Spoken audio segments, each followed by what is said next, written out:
Hey everyone, doing another quick video here. I'm here with Ben Cashy.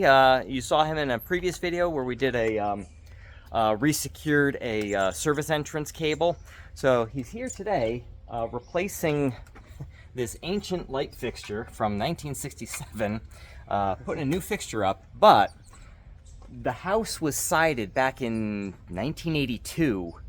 Obviously not by an electrician being here because they just basically ran the wire through the siding. So bare wires through aluminum. Not good. So Ben, you want to just walk us through kind of what you're doing here?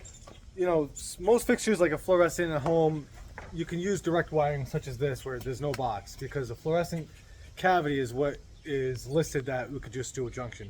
Whereas you have a light fixture, a sconce on the exterior, they're not rated for a direct wire install. So we're going to use an integrated box, but also it's like a PVC, so it's not rusting, it's not going to mold, fade, any of that, crack. So it's an integrated box listed for its purpose for electrical, and it's got a couple notches on the side, right here, where it can form to the siding, so that way when you place it, you have a flat block that you can rest the fixture on, and it's not going to have a little teetering, 5/8 or so, whatever the siding comes out.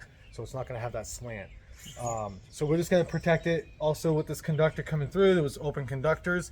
I kind of sleeved it with Romex sheathing so we can kind of help, adjust with any abrasion or anything like that, so we don't just have open conductors through the wall until it hits the connector and into the box.